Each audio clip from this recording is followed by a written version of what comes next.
Hi, everybody. Welcome back to Triangle BNI. My name is Mike Manning, and each week we bring you success stories of BNI members from the Triangle. If you are not familiar with BNI, it is Business Networking International, the world's largest networking organization. Our little slice of heaven here in the Triangle, and if you're not from around here, it is Raleigh, Durham, and Chapel Hill in the central part of North Carolina. We bring you a guest each week, and our guest today to tell you about what he has done in BNI is Bryan King with Remtech Environmental. Bryan, good to have you here today. Mike, it's good to be here. All right, so we're going to tell you, it is. It's a very nice day today, a very hot day today. Hot day, man.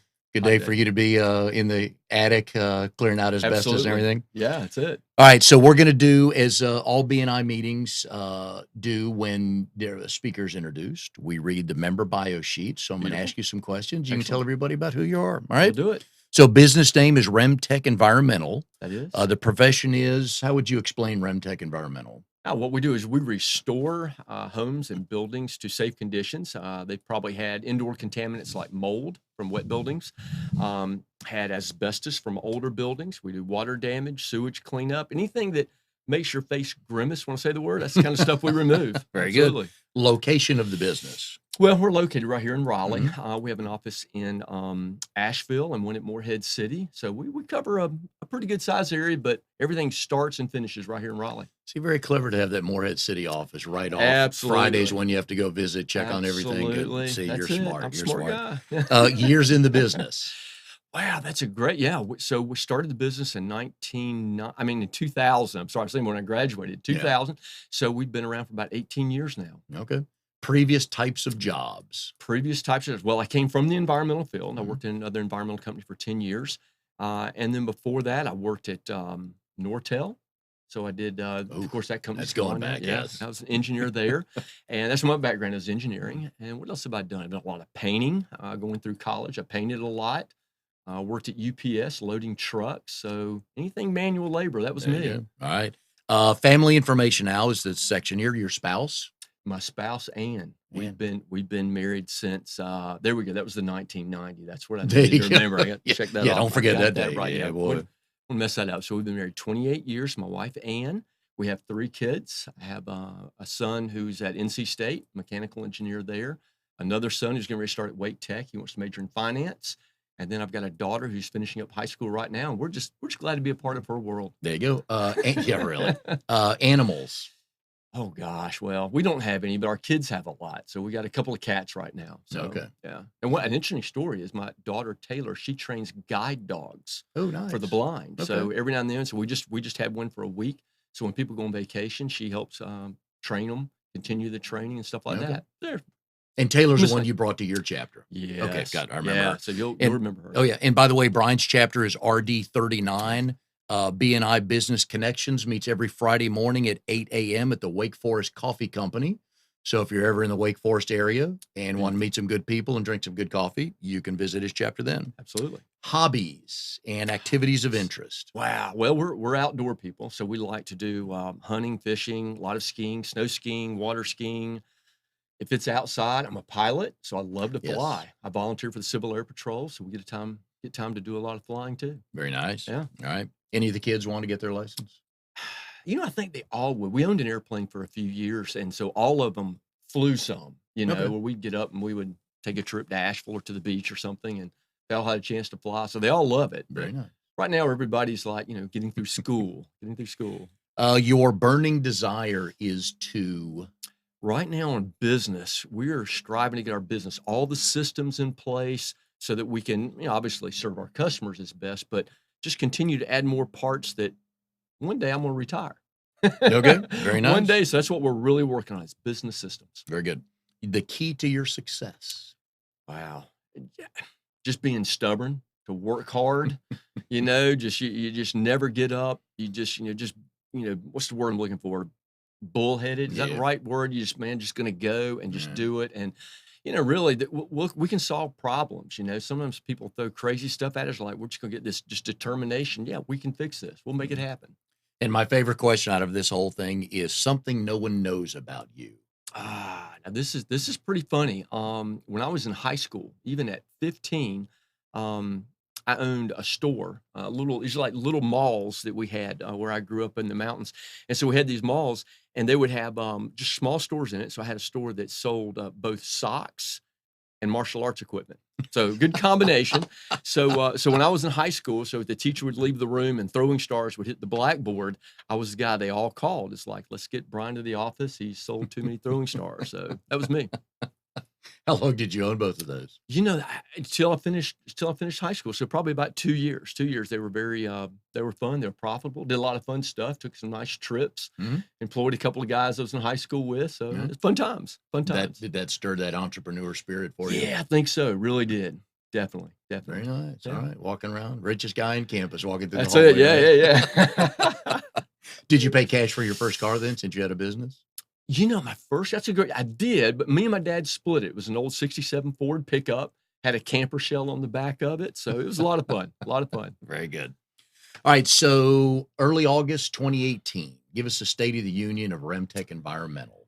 Wow. It's been a great year. Remtech last year, so for the 2017 year, we had phenomenal growth. And it's continued to grow. So this year, 2018, we're tracking just slightly ahead of last year.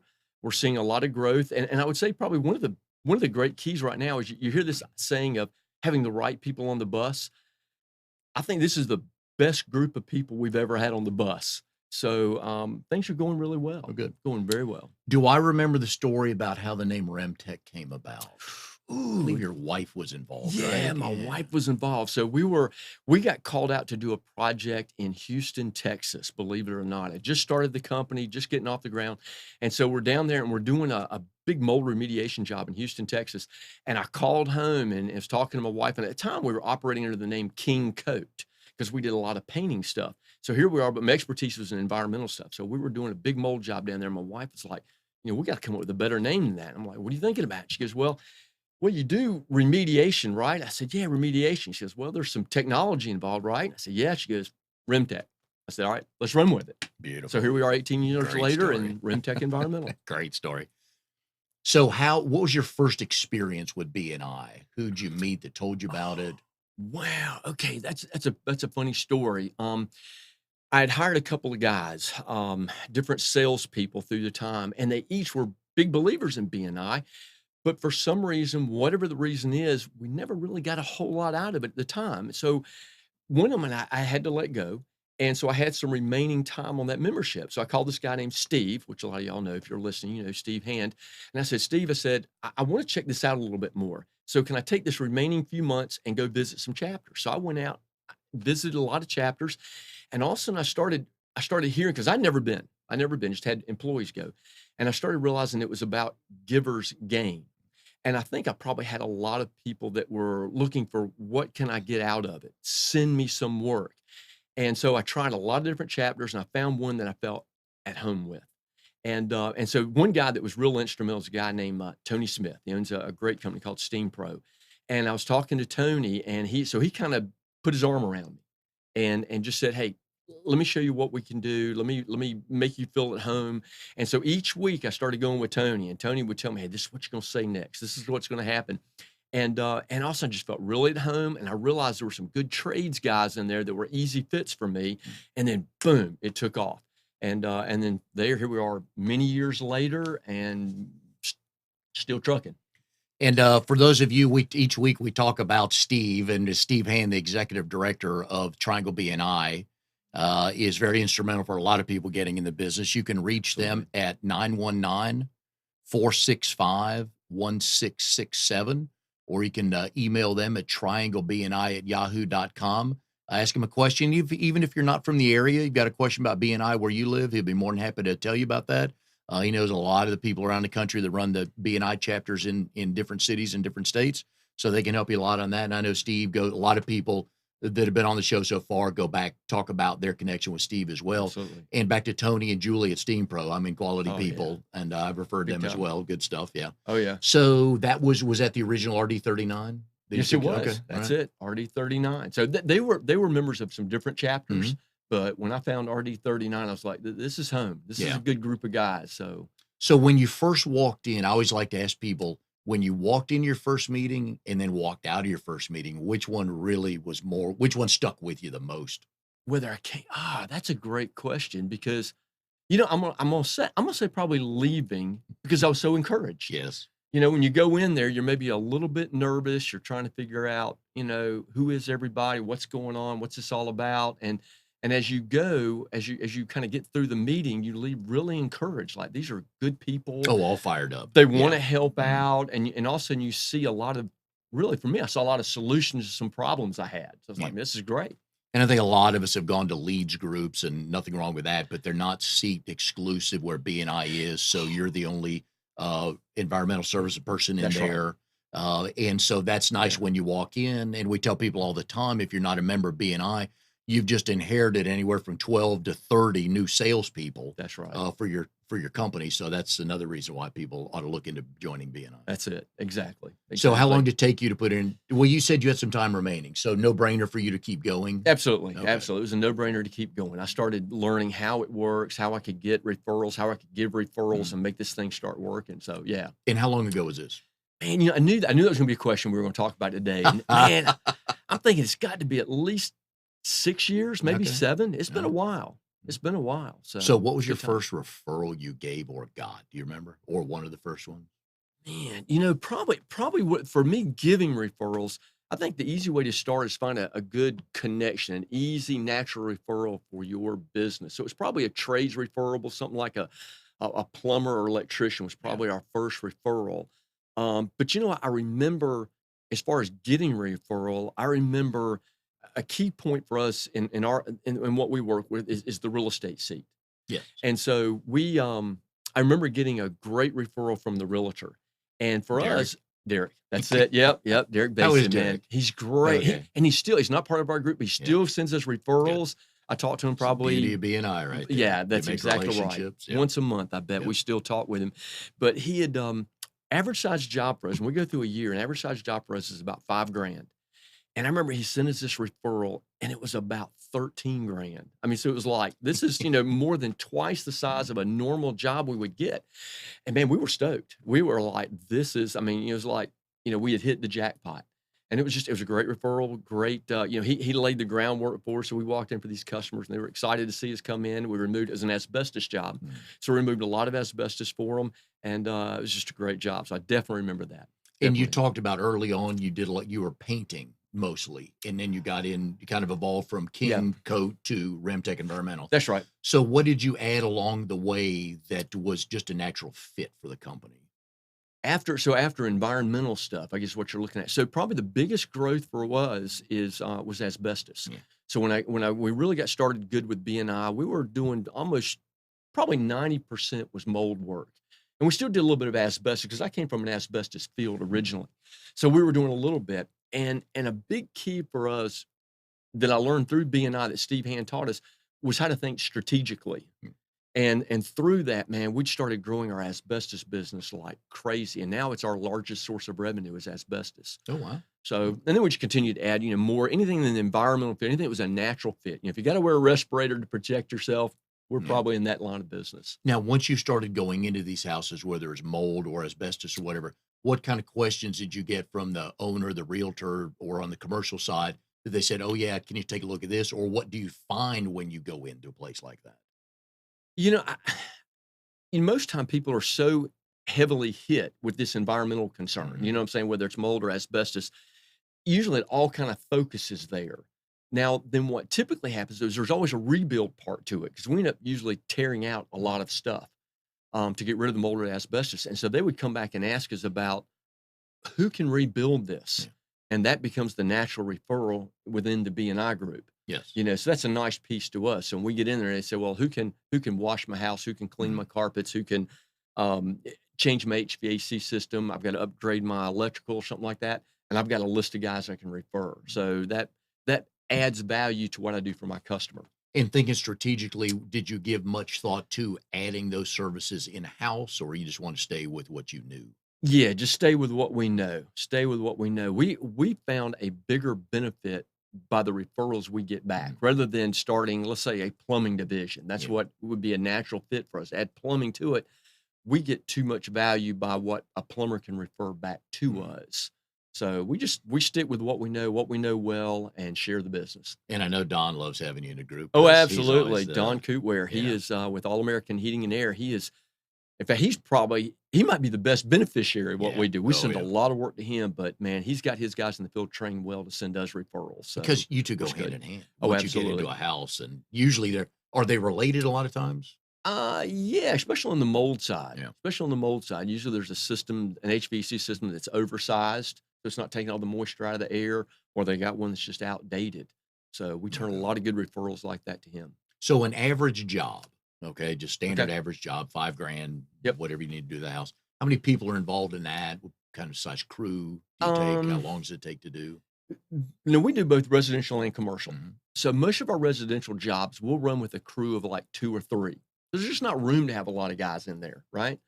So that would be a normal size crew. Then when we get to commercial applications, we might have anywhere between, 5 and 15.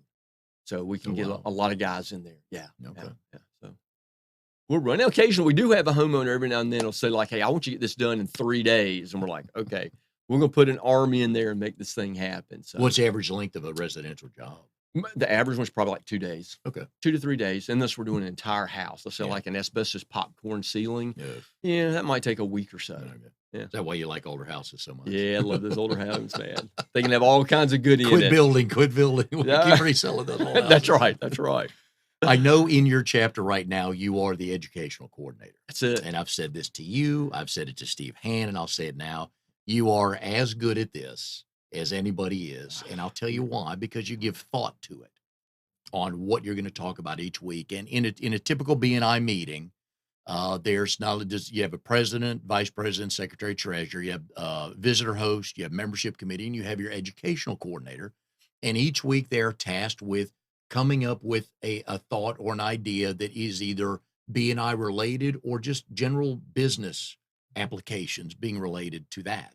So how do you come up with your ideas? I know 2 weeks ago when I visited your chapter, you would come across something that come up during the week you were involved with, and that turned into that educational moment. But what kind of things are you thinking about that will help your chapter? There's 2 things I focus on. Is one, I always think about what's the need of the chapter.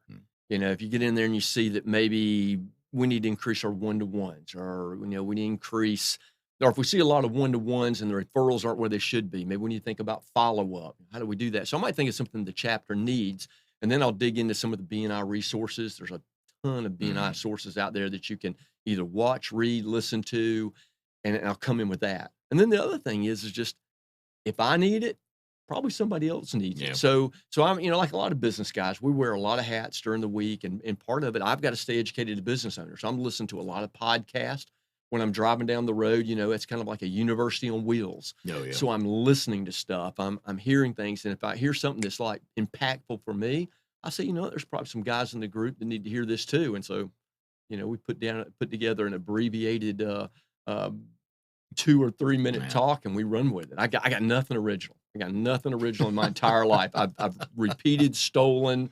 I've done something to everything. Procurement officer. That's it. On your business card, if you'll put That's that it. on there. Yeah. That's a good one. So what are a couple ideas and thoughts that you've shared with your chapter that still stick with you on best business practices or dealing with people?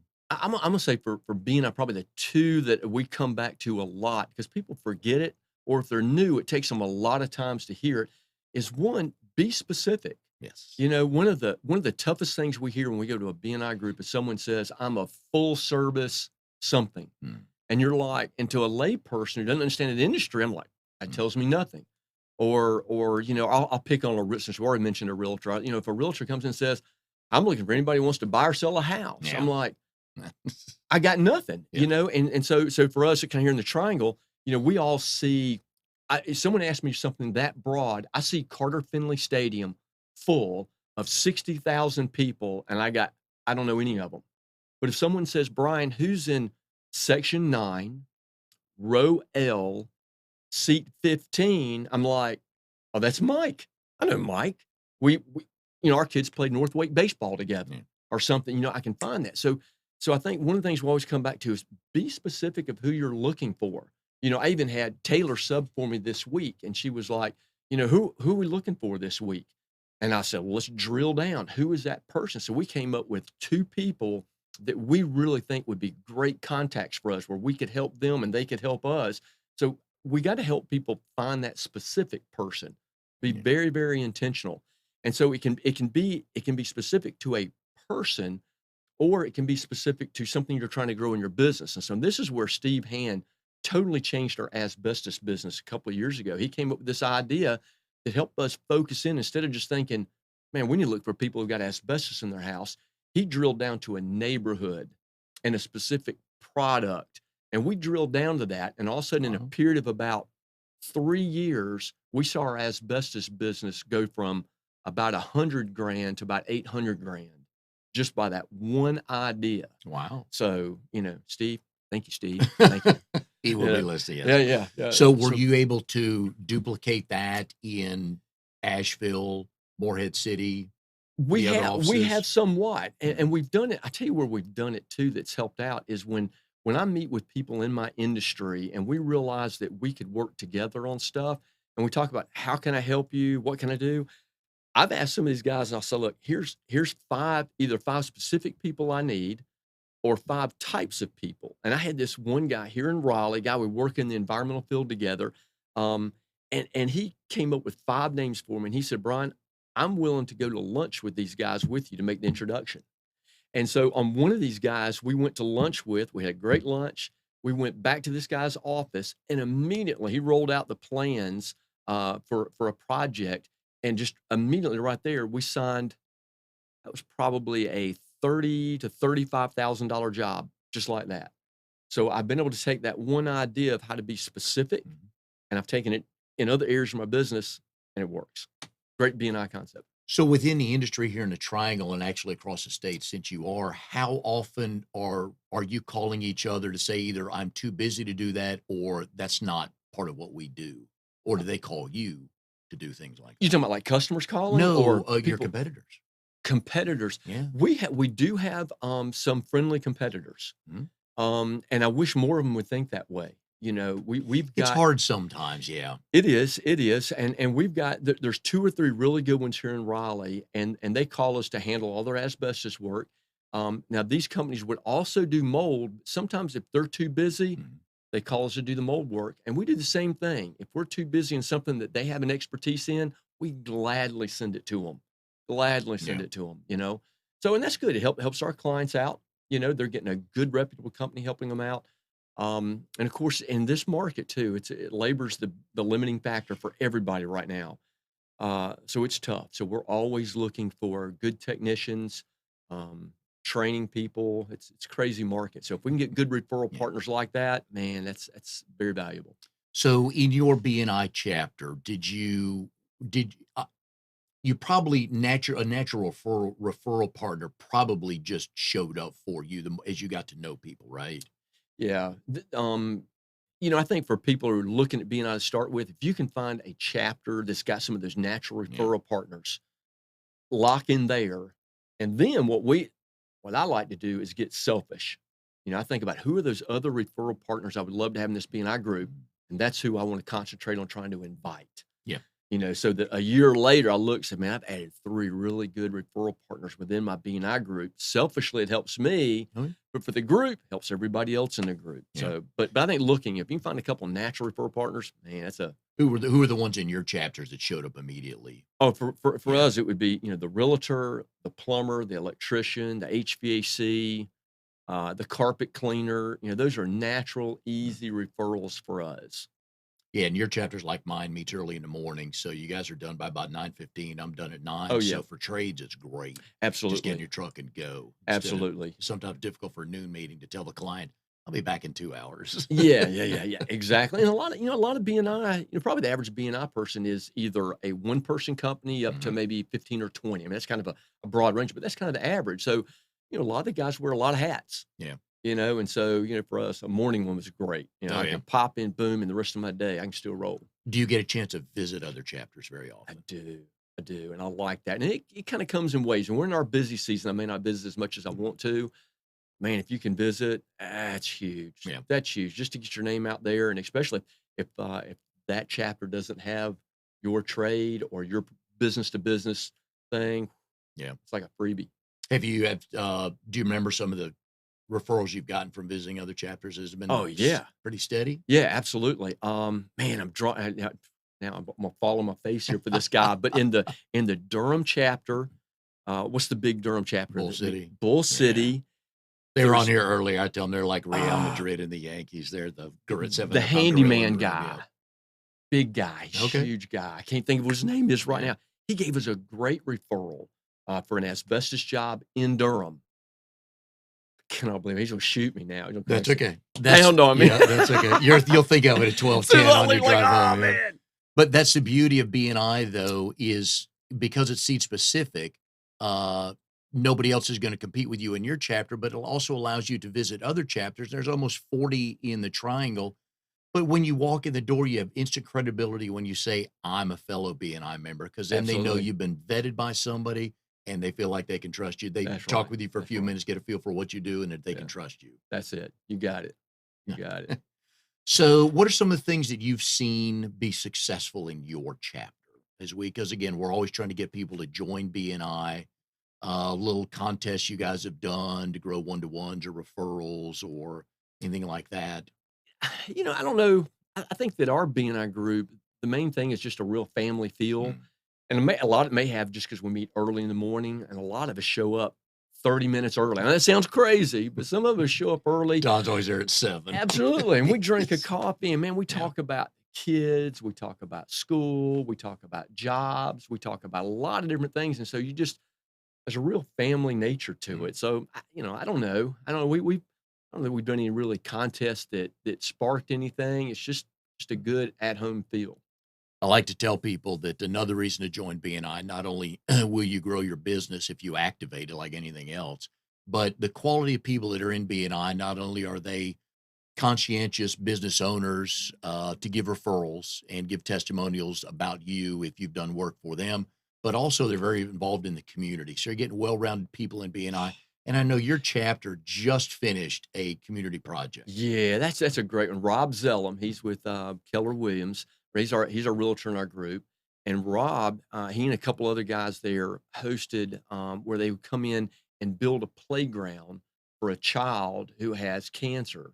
And so they went in and did this. And this was like about 2 Saturdays ago. And I was actually on vacation. Don't tell anybody I was on vacation. But they came in. So our whole group came in. Our chapter brought their kids, everybody, and they worked and built this phenomenal playground. So when this family came back, man, boom, their daughter's got a playground. So that was good. That builds a lot of unity. A lot of unity in the group. Do you guys like to get together outside of the chapter meetings on Friday? We try to if we can. Yeah. We try to, and you'll hear a lot of guys hanging out. Go to the lake or something, or Right. there's a little restaurant down the road there at in downtown Wake Forest. The guys will go meet at and stuff. So we do a little bit of that. Okay. So now that you know the value of BNI, are you likely to add some of your employees into other chapters? That's a great question. Yeah, we've been considering that. We've been considering getting. We've got 2 people that we're looking at putting in other chapters. So we're definitely looking at that idea. Yeah, I think it would. It would increase our sphere, obviously, and our business doesn't. We're not in all the chapters, so No. it's a good one to be at. It is. My guess is I think there's probably about a dozen Yeah, in the disaster recovery seat, however you right, want to qualify that. right, So right. yeah, there's plenty of other chapters you can go visit. Yeah, I noticed I was on your website the other day, and I like how you've conveniently written this. And if you, it's remtechenvironmental.com, right? right. That's Okay, it. people can go there. That's right. Under service areas, the pull down, and it says obviously the triangle, That's and right. obviously Asheville. You guys go from the mountains to the coast. That's right. It has Nebraska that you've We done have. jobs in, We have. and Texas, We have. and Yeah. the Cayman Islands. Oh man. Do tell. Yeah, yeah. We had obviously in this type of work, we Mhm. end up getting a lot of hurricane Yeah. related work. So sometimes when hurricanes move through different areas, we get called to do those projects. So we did when Cayman got wrecked by Hurricane Ivan, we ended up going down there doing a lot of not only drying but a lot of mold removal. So we spent a lot of time. We probably spent 8 months in Cayman. So that was a lot of fun. We spent about a year in the Bahamas, about a year in Houston, Texas.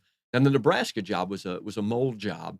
and it was from a client we had in the Georgia area. And so we went out there. We spent about 3 months. The snow came. We left. The snow melted. Good We went decision. back in the spring and finished it up in a couple of months. So yeah. So with these hurricane jobs, how many people do you take with you? Do you hire when you get down? How do you staff that? Yeah, the way we've done it is we'll take as big a crew as we can down there. So maybe it's 15 we start with. And then after a week or two, once we've got a good system, then we start backing out our what I call our home-based crew and hire locals. Because most time when a hurricane is hit, you got a lot of unemployed people. So then we start hiring locals, get them trained up where they can safely work on different things that we can do. So then you get a good mix. We've got maybe a core group of 3 to 5 that are employees that have been with us for 5, 10 years. And then we've got a lot of locals that we can employ until they're fully restored. And are those calls coming from insurance companies? Yeah, those are calling from insurance companies or adjusters that know that we've handled large losses in the past. Yeah. Right. Of course, after we finished some work and they came and we had to go back every year for a few years just to maintain the relationships and all that kind of stuff. Yeah. Very believable, folks. Very believable. Yeah. So now you'll do South Carolina, Georgia. Oh, sure. Absolutely. Anything, we'll go. Obviously the size of the job drives that. We can't do a $600 job in Nebraska. But as you get up to several $1,000s, you can cover the mobilization fees into Virginia, South Carolina, Georgia. Yeah. Have you gotten referrals from other BNIs outside of North Carolina that had jobs? No, I don't think so. These are all pretty much coming from insurance or adjusters, stuff like that. That's right. Yeah. The larger ones. Yeah. Right. Mm-hmm. Yeah. So when you started out, was it all residential work?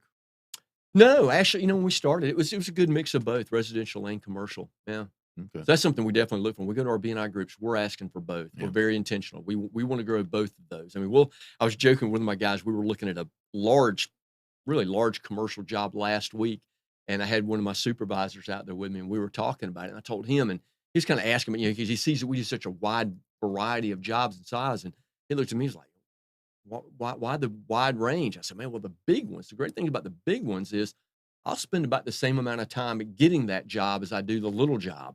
So I just assume have a bunch of big ones in there too. Yeah. So it's a good mix. It makes for a good business model. So what's the percentage of residential versus commercial on the books for you guys today? So if you look at just raw numbers, like the number of jobs, it's probably 85 to 90% residential. But when you look at the dollar figure of it, it's probably 50 to 60% residential, 40 to 50% commercial, just because commercial jobs will have such a bigger price tag with them. And on the commercial jobs, if there is mold or asbestos issues, do you find those in the whole building?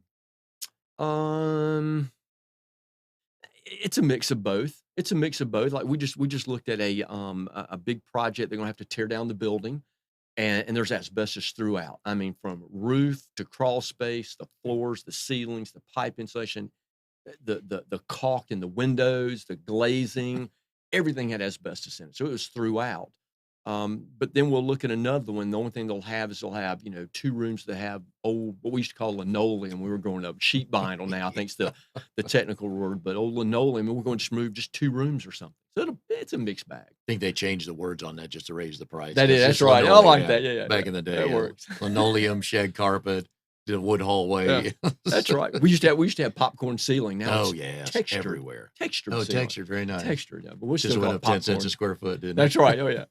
So on the building you got that's being torn down, do you go in and are you there first before they tear it down? Absolutely. Okay. Absolutely. Law requires all asbestos to get out of there before it can be torn down. So we remove all the asbestos, and then as soon as we're done, the track hose and the bulldozers come in and knock it over. And when you capture all the asbestos, what do you do with it? Oh yeah. Okay. So asbestos is very regulated, very regulated. I mean, to the nth degree. So all the waste has to be containerized properly. It has to be labeled properly, and then it has to go to a proper landfill. So, and then there's manifests that follow it the whole trip. So it don't go to your backyard. No, it doesn't go to your backyard. So can't put it in the dumpster either. No. So let's talk about people. Obviously, key to any company. People can get up and talk about all they want to, but if you've got the wrong people, you're going to struggle. Yeah, you're in trouble. So how and where do you find your best people? Our best people have come from people that already work for us who they know. I mean, that's just, I wish I could. I mean, we advertise like everybody else. We're on all the big job sites out there. We're looking for people. But I can tell you to this day, my best people have come from people already working for me. And they say, hey, I've got a friend, and I can vouch for him. He's worked really hard and he'd like to come work for us. Or I got a cousin. Yeah. He's moving down from New York. He'd love to have a job here. And those have been my best guys, So we've hired a lot of people, but if there's some kind of connection, that's what we've seen, man. If there's somebody can vouch for them and they kind of know what they're getting into, man, they work well. They last a long time. What kind of background are you looking for, or skill set from somebody? Most of our stuff, because it's regulated, if we can get a guy who's already accredited, that would be the official word with the state. They would have to be accredited. That would be ideal what we're looking for. Now, if they're not already accredited, if they don't have the certifications already, we're looking for somebody who can work hard. They're not scared to get dirty, work long hours, get a good work ethic. So that's the guys in the field. So that's what we're looking for.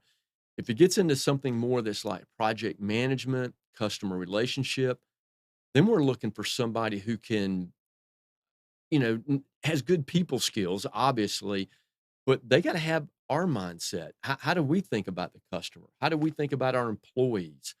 How do we think about the future? And that's a little more, you're not going to get that on a resume. You're going to get that from an interview, a lot of interviews, asking a question, what's important in their life? What are their goals? What's real important to them? So kind of where we're looking for people. And they need to know that it's not a 9-to-5 job. Yeah. You can get a Saturday 7:30 p.m. call, can't you? Yeah, you can. You can. You're going to have the early morning calls, the late afternoon, the weekend. Yeah. Because a water heater in the attic, it's not going to break at 9:30 on a We Tuesday like, by the morning. way, we like water heaters in attics. Water heater, talking to any plumbers out there, keep them in the attic. So, makes a lot of damage. It's just things like that. Go, okay, why is it up there? Yeah, I know. It's like, keep guys like me in business, man. Now, you and I, a couple of weeks ago, and if you'll share the story, it'll be a good one. We're talking about employees, and I'd asked you how things are going, and you told a story about a guy working for you that had been offered a job somewhere else. And you kind of rallied the troops and kind of rethought how you were kind of doing things. And it was kind of a good moment for you. Yeah, the way it turned out. Yeah. It was huge. Yeah, it's a tough job. And sometimes we get busy and we get in a hectic part of our season. We're going 90 miles an hour. And then all of a sudden I don't know if the right word is fortunate or blessed to have one of my employees come to me and just like, man, we're looking somewhere else. And all of a sudden you have this conversation with them. You find out, man, we haven't been conveying how important they are to us. Now we know that. I had this conversation with my wife. I told them, say, this is what's going on at work. And my wife's like, it hurt her. Some of these guys have been with me like, 10, 12, 15 years. And so we just had to get back together. And so all of a sudden we started going out to eat dinner with my guys and their wives. And we said, all right, let's meet wherever you want to go eat dinner. Let's go eat and let's just talk. And so, and what's important to you? And we revamped a few things, not only from pay, but responsibilities and those type of things. And it made a huge difference. And so we even started doing now, when you have a birthday, man, we close down for lunch and we put the word out there, hey, I'm paying for lunch and everybody come out, we're going to eat lunch. So we're just trying to not just talk the talk, but walk the walk. That's how important our guys are to us. So trying to add that to it. It was a good story. I enjoyed hearing that from you. Yeah. Because sometimes you do forget because you get so busy and you're going 100 miles an hour. Yeah. And you don't mean to. And then all of a sudden, you get a hit like that. So when you first started the company, what was that aha moment you had that's like, okay, this is going to work?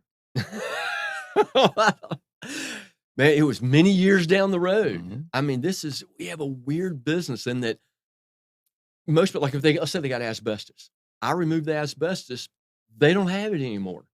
Yes. It's like, I got another customer, If they have mold, I get it out of there and they're like, I hope I never have mold again. So, for many years, like a lot of business owners, I'd wake up in the middle of the night in sweats, like, where's the next job coming from? Who's that next customer? You look out and the calendar's only booked out, a week or two. And that's typical in this business. People don't say, I'm going to have a mold event next year. The fourth quarter, I want to have this big mold and water event. It just doesn't happen.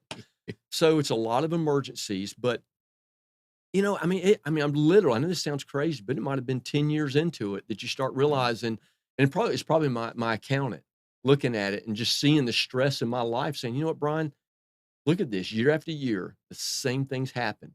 You have lulls, you have peaks, but it just keeps coming. Just keep doing what you're doing. And so I think it's finally getting that point now where I don't wake up quite as much in those cold sweats anymore. But I'm like, you know what? Let's just keep doing what we're doing, and we'll just keep adding business, and it keeps going. Is there a reason why one season is busier than the other? Well, it used to be we got really locked in on these weather events like hurricanes and stuff, and that's where you see these big ups and downs. And then all of a sudden we had a couple of years, you might remember, we didn't have any hurricanes. Yeah. Nothing made a U.S. landfall. We're like, we ain't got that to count on. And so we went into a lot of books are called the hedgehog concept. If we're backed into the corner, what is that we can live and die on, and so, or live on, not die on it. We're going to live on it. And so we just really put a concentrated effort there to make sure that was always there. So that's what we did. And that's where a BNI comes in. That's good local business that's steady. Yeah. And a lot of people that have been on the show so far have talked about surviving the recession in 2008, 2009. How'd you guys approach that? It was, that had to be about the time I started at BNI. It had to be about that time because I remember we were just like, it was tight. We were hunkering down. And I came to BNI. So, of course, I had some people working there, but I went to my local chamber, the Wake Forest Chamber of Commerce, joined that, started going to business meetings, and someone there said, you got to join a BNI. And I tell you what it helped me do is, as a lot of business owners wear a lot of different hats, at least I knew every Friday morning I was going to think about my business, not be reactive, not put out a fire, not, put an estimate together. But it was like for that hour and a half, I was thinking about what generates revenue. How do I be that? How do I be? That's good English. How can I be that powerful rainmaker? That's what we call it. I'm the rainmaker. So I got to go out and make it rain at this company. So at least every week I was getting around other people like-minded. We're thinking about, how do I make it rain at my company? How do I make it rain? And then once it got consistent thinking like that,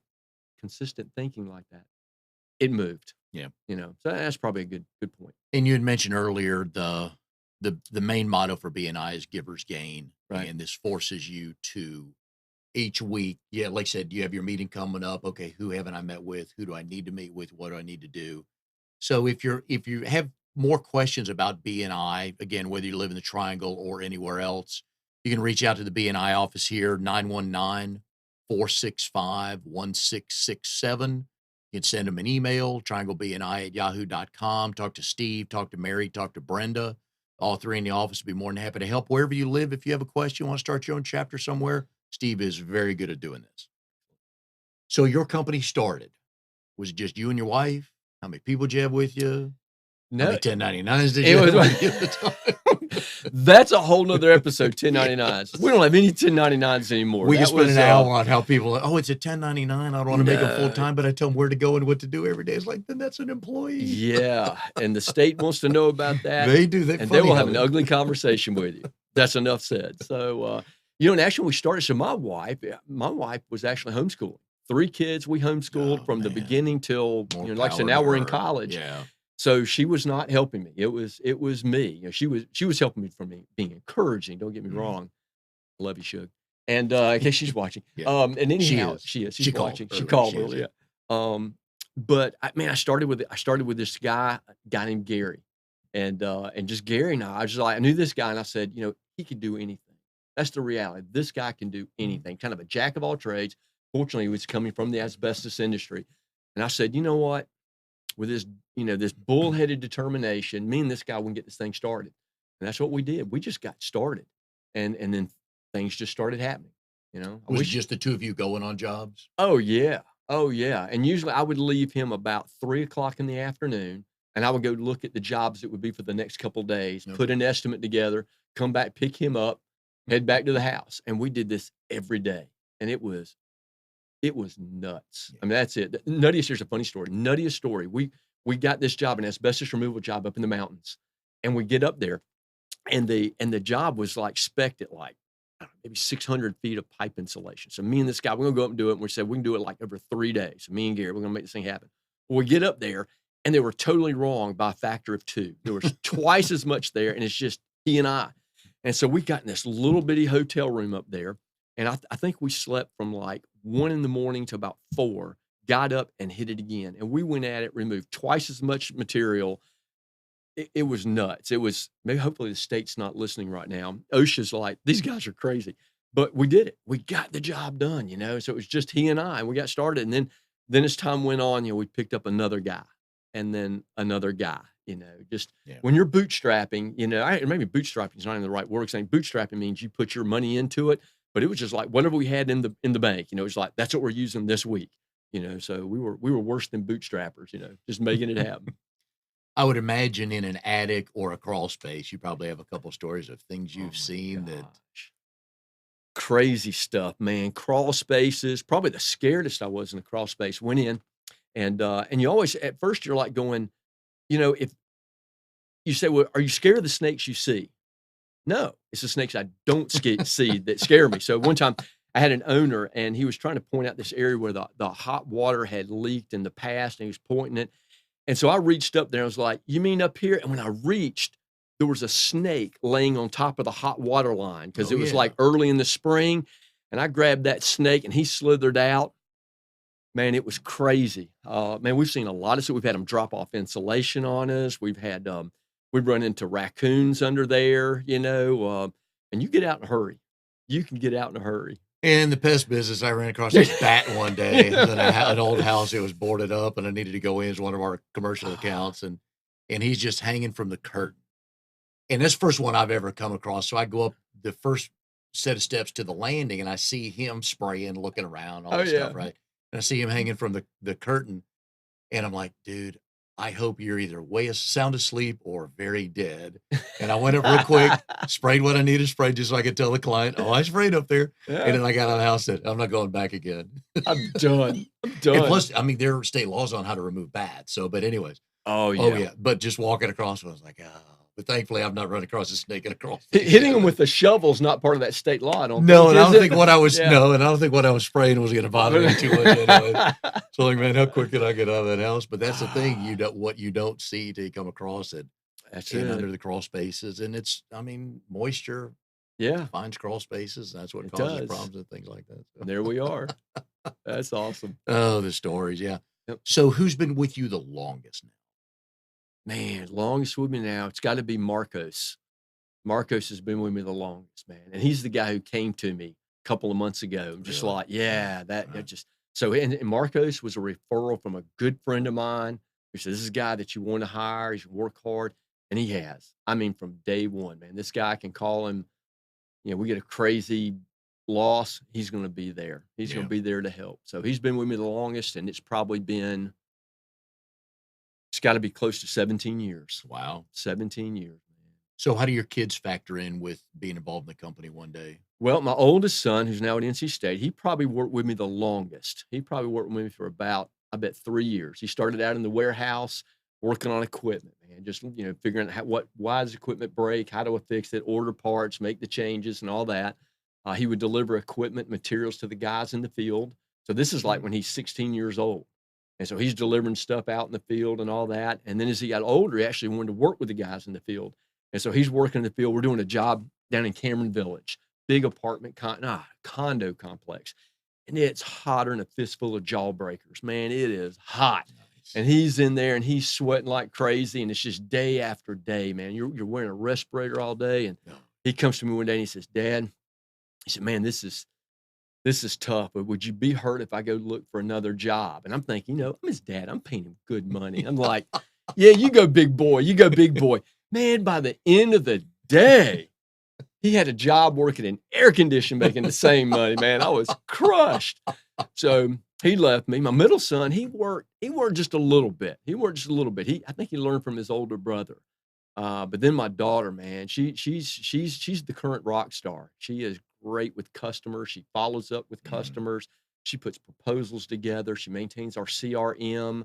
I've had her go to meetings, and people were just blown away with just kind of how she can handle herself and speak. So she's doing a phenomenal job.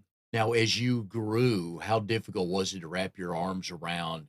We got to have a warehouse. We got to have inventory. We got 8 or 10 vehicles, however many you have. How did Yeah. that come about? And was that one of your strong suits, or did you give that to somebody else? I think it's because I was just scared. I've just Mhm. always just kind of ran a little bit scared. So we didn't buy anything until we absolutely had to have it. Yes. The warehouse is in the garage, Mhm. till finally, my wife was like, enough is enough. And then you get a little warehouse space, and then you get a little bigger warehouse space. And then you say, well, like, we got to have another truck. You rent a truck for a while and you're finally, I got to go buy a truck. So you buy another truck, and then you buy a trailer. And then finally you realize guys can't back trailers real well. So you say, all right, let's Oh, buy a box truck. And then yeah. you get another box truck and then another. And so it just, but you get it when you got to have it. Some people come up with this great business. And I've looked at guys who've started business the same time I did, and they're 10 times bigger than I am. And I've seen other guys that started business the same time I did, and they're out of business. Mhm. And both models work. Some guys went in and said, I'm gonna get a loan from the bank for a couple of $100,000 and we'll buy all this stuff. And they're gangbusters. Others went bust. But the way it worked for me, for my personality, I was always a little bit scared. So I just bought it when I needed it. Yeah. I bought it when I needed it, but never had bank notes, never had debts, anything like that. So when I do sleep, I sleep well. My brother is, I explained to everybody that he's in the company business. He's the brains, I'm the muscle. There you go. I So see. he has been a serial small business owner since about 1994. And Yep. the first thing he starts with is debt. Do not have any. This will crush your company because at Yep. some point in time, you can't pay your debt service. You may be bringing in decent money, That's right. but you can't pay your debt service. And he's talked to people before. He's got 2 kids and 4 nieces and nephews. And he's talked to them because they're all out of college now. And he's had conversations with them, about small business, things like that. Debt is the worst thing you can have. Yep. So you're right. I mean, you can it's real easy to go to, well, not easy to go to the bank, but it's easy to get, oh yeah, I got a $75,000 loan so I can do this and this. I can get up and run. It's great, but you probably don't have your revenue coming in at the start. Right. It gets tough. And how do you service that debt? But you're right. That'll just crush people. Yep. I know, looking at numbers, and that will keep you awake at night. So. Yeah. So what are the plans? Okay, this is early August 2018. What are the plans for the rest of the year and through 2019? Things you're focusing on, growth numbers, percentage wise, stuff like that you're looking for? Well, we had such a big growth year last year. 2017? 2017 was such a big growth year. We didn't want to get crazy with our goal this year, but we'd still like to grow another 10% this year. And we're right on track. We're probably behind just a smidge, but because we had a bad first quarter. And I say bad, just wasn't all we wanted to be. Yeah. Second quarter was great. Third quarter's looking great. So we're looking to make up all that ground and still get at least a 10% growth this year. Internally, we're just looking to fine tune some systems on the operation side.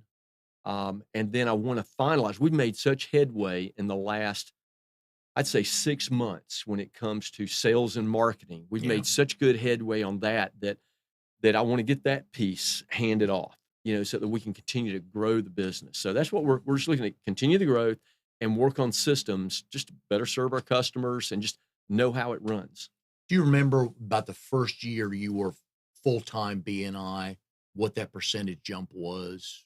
You I'll be honest with you. The first year BNI probably didn't have a huge growth.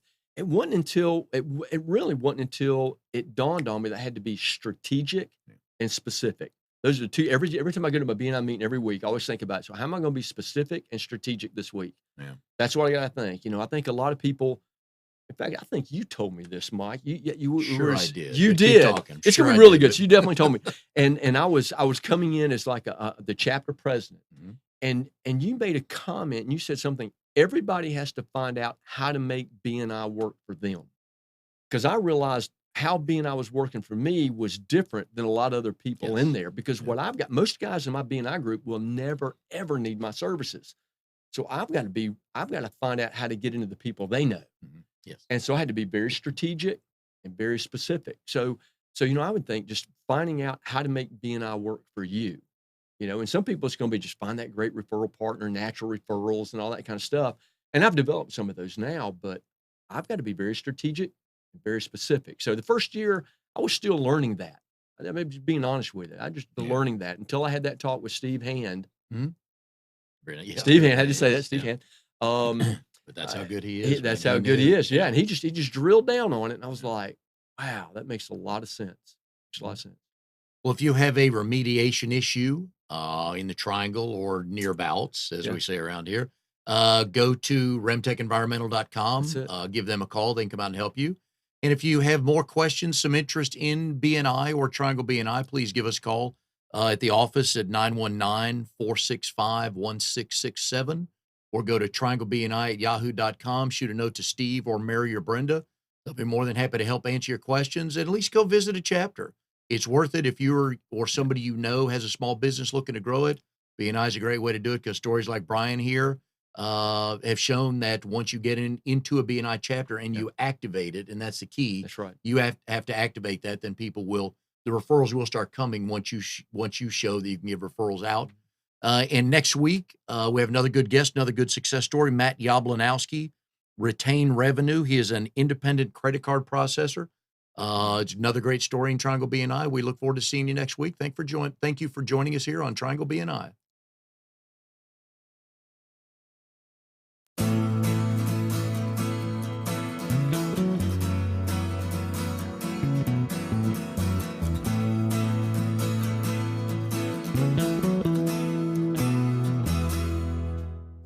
You are tuned to the Nissan Communications Network. If you tuned in too late, you can always watch each program in its entirety or download an MP3 audio file of it in the archives section at nissancommunications.com. Don't forget to subscribe to our YouTube channel, follow us on Twitter, and like us on Facebook. Sponsored by Telestream's Wirecast software, StreamingGear.com, Carolina Apparel, and DeltaForce.net.